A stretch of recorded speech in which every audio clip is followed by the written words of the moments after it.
Family ಬಂದಂಥ ಸಂದರ್ಭದಲ್ಲಿ ಅಪ್ಪ ಕಣ್ಣೀರು ಹಾಕಿದ್ದು ಅಂದರೆ ನಿಮ್ಮ ಜರ್ನಿನ ನೋಡಿದ್ದೇ ಬೇರೆ ಇರುತ್ತೆ. ಸೊ ಅಲ್ಲಿ ಹಿಂಗೆ ಬಂತಲ್ಲ ಅಂತ ನಿನ್ನೇನು ಕೂಡ ಮಾತಾಡಿಸ್ತಾ ಇದ್ದೆ. ಅವಾಗ ಹೇಳ್ತಿದ್ರು ಏನು ಸರ್ ಕಣ್ಣೀರು ಹಾಕುವಂಥ ಕಾರಣ ಅಂದರೆ ಹೊಲದಲ್ಲೆಲ್ಲ ಕೆಲಸ ಮಾಡ್ತಿದ್ವಿ, ₹2 ಸಿನಿಮಾ ನೋಡೋಕೆ ಕೊಡ್ತಿದ್ವಿ. ಸೊ ಹಿಂಗಾಯ್ತಲ್ಲ ಅನ್ನೋಂಥದ್ರೆ ಒಂದು ಎಮೋಷ್ನಲಿ ಕನೆಕ್ಟ್ ಆಯಿತು ಅನ್ನೋಂಥದ್ದು. ಅದನ್ನು ನೀವು ಹೆಂಗೆ ತೊಗೊಳ್ತಾ ಇದ್ರಿ? ಅದೇ ಇವಾಗ ನಾನು ಏನೇ ಪಡ್ಕೋಬೇಕಾದ್ರೂ ಈಸಿಯಾಗಂತೂ ಆಗ್ತಿರ್ಲಿಲ್ಲ. ಈಗಲೂ ನಮ್ಮಪ್ಪ ನಾನು ಸಿನಿಮಾಗೆ ಹೋಗಬೇಕು, ನಾನು ಟ್ರಿಪ್ಪಿಗೆ ಹೋಗಬೇಕು, ಅಲ್ಲೇನೋ ಒಂದಷ್ಟು ಸ್ಕೂಲ್ ನಾನು ಎಲ್ಲ ಟ್ರಿಪ್ಪು ಹೋಗಿದ್ದೀನಿ. 350 480 ಈ ಥರ ಇರ್ತಿತ್ತು ಅವಾಗ. ಅದನ್ಗೂ ಒಂದು ವಾರ ಕೆಲಸ. ಆಮೇಲೆ ಸಿನಿಮಾಗೆ ಹೋಗಬೇಕು ಅಂತಂದರೆ ನೀನು ಸಿನಿಮಾಗಾದರೂ ಹೋಗು, ಎಲ್ಲಾದರೂ ಹೋಗು, ನಿಮ್ಮಮ್ಮ ಕೈಲಿ ಏನು ಬೇಕೋ ಅದು ದುಡ್ಡು ಕಳಿಸ್ತೀನಿ. ₹30 ₹40 ಪ್ರೀಸ್ತೆ ಇರ್ಬೋದು, ಸಿನಿಮಾ ಇರ್ಬೋದು, ಇವೆಲ್ಲ ಸಿನಿಮಾಗಳು ಮಾಲೂರು ಥಿಯೇಟ್ರಲ್ಲಿ ಬೆಳಗಿನ ಜಾವಾಗ ಬೇಗ ಎದ್ದೋಗಿ ನೀರು ಕಟ್ಬಿಟ್ಟು ತೋಟದ ಕೆಲಸ ನೀರೆಲ್ಲ ಕಟ್ಟಿ ಅಮ್ಮ ಬುಟ್ಟಿ ಎತ್ಕೊಂಬರೋರು. 8:30ಗೆ ಮಲಮ್ ಅಂತ ಬಸ್ ಇರೋದು, 11 ಗಂಟೆಗೆ ಬಾಲಾಜಿ ಥಿಯೇಟ್ರಲ್ಲಿ ಶೋ ಇರೋದು. ಆ ಮಲಮ್ ಬಸ್ ಏನಾದರೂ ಮಿಸ್ ಮಾಡಿದರೆ ಗೌರ್ಮೆಂಟ್ ಬಸ್ಸು, ಪ್ರೈವೇಟ್ ಬಸ್ಸಲ್ಲಿ ನಿನಗೆ ₹1.5, ಗೌರ್ಮೆಂಟ್ ಬಸ್ಸಲ್ಲಿ ₹3 ಟಿಕೆಟ್ ಇರೋದು. ಅದನ್ನೆಲ್ಲ ತಪ್ಪಿಸ್ಕೊಳ್ಳೋಕೆ ಅವೆಲ್ಲ ಪ್ಲ್ಯಾನ್ ಮಾಡ್ತಿದ್ವಿ. ಆಮೇಲೆ ಅಮ್ಮ ಬಂದಾಗ ಅಲ್ಲಿ ನೀರು ಕಟ್ಟಬೇಕಾದ್ರೆ ಊಟ ಮಾಡಿ ಮುಖಕ್ಕೆ ನೀರು ಹಾಕ್ಕೊಂಡು ಅಮ್ಮ ಒಂದು ಬಟ್ಟೆ ತರೋರು, ಬಟ್ಟೆ ಹಾಕ್ಕೊಂಡು ಅಲ್ಲಿಂದ ಅಲ್ಲೇ ಪ್ಯಾರಗನ್ ಚಪ್ಪಲಿ ಹಾಕ್ಕೊಂಡು ಅಲ್ಲಿಂದ ಮತ್ತೆ 3 ಕಿಲೋಮೀಟರ್ ಇಗ್ಲೂರಿಗೆ ಅಂತ ಬಂದು ಅಲ್ಲಿ ಬಸ್ ಹತ್ಕೊಂಡು ಬಂದು ಸಿನಿಮಾ ನೋಡ್ತಾ ಇದ್ದಿದ್ದು. ಆ ಸಿನಿಮಾ ನೋಡಬೇಕಾದ್ರೂ ಅಪ್ಪನ ಹತ್ರ ಎಷ್ಟೋ ಮಸ್ಕ ಹೊಡೆದು ಕೆಲಸ ಮಾಡೇ ತೊಗೊಂಡೋಗ್ಬೇಕಿತ್ತು. ಹೊಲದಲ್ಲಿ ತೋಟದಲ್ಲಿ ಕೆಲಸ ಮಾಡೇ ತೊಗೊಂಡೋಗ್ಬೇಕಿತ್ತು. ಈಸಿಯಾಗಂತೂ ಸಿಗ್ತಿರ್ಲಿಲ್ಲ ಟ್ರಿಪ್ ಹೋಗ್ಬೇಕಾದ್ರೆ ಅದನ್ನು. ಬಟ್ ಅಪ್ಪನಿಗೆ ಅಲ್ಲೇ ಬಂದು ಎಮೋಷ್ನಲ್ ಆಗಿದ್ದು ಅದೇ.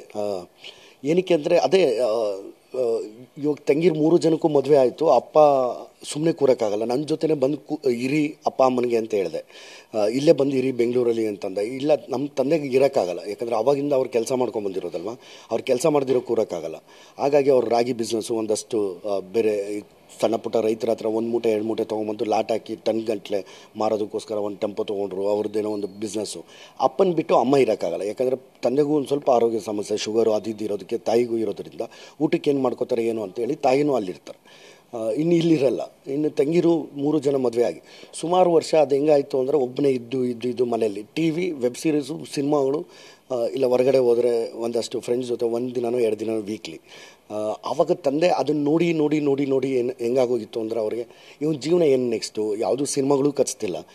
ಉಗ್ರ ಮಂಜು ಅಂತ ಹೇಳಾದ್ಮೇಲೆ ಸುಮಾರು ಸಿನಿಮಾಗಳು ಕೈವ ಓಡಲಿಲ್ಲ, ಸೂಪರ್ ಕ್ಯಾರೆಕ್ಟ್ರು, ದೂರದರ್ಶನ ಓಡಲಿಲ್ಲ, ಎಕ್ಸಿಕ್ಯೂಟಿವ್ ಪ್ರೊಡ್ಯೂಸರ್ ಆದೆ, ಒಂದಷ್ಟು ಸಿನಿಮಾಗೆ ಒಂದಷ್ಟು ಯಾವುದೋ ಬಂಡವಾಳ ಎತ್ಕೊಟ್ಟೆ, ಅದು ಏನೇನೋ ಆಯಿತು. ಇವೆಲ್ಲ ನೋಡಿ ಅವ್ರಿಗೂ ತೀರಾ ಹತ್ತಿರದಿಂದ ನೋಡಿ ತಂದೆಗೂ ಆ ಎಮೋಷ್ನಲ್ ಎಲ್ಲೋ ಒಂದು ಸ್ವಲ್ಪ ಔಟ್ಬಸ್ಟ್ ಆಯಿತು ಅಂತ ಅನಿಸುತ್ತೆ. ಅಂದರೆ ಬಿಗ್ ಬಾಸ್ ಮನೆಗೆ ಬಂದಾಗ ಆ ರೈತ ಅನ್ನೋದು ಒಂದಷ್ಟು ಅಲ್ಲೇನೋ ಆಲೂಗಡ್ಡೆ ಗಿಡ ಉಳ್ತೀವಿ, ಕೊತ್ತಂಬರಿ ಸೊಪ್ಪು ಹಾಕ್ತೀವಿ, ಅದನ್ನು ತೋರಿಸ್ತೀನಿ, ಅವ್ರಿಗೆ ಖುಷಿ ಆಗುತ್ತೆ ಅಂತಲೇ ತೋರಿಸೋದು.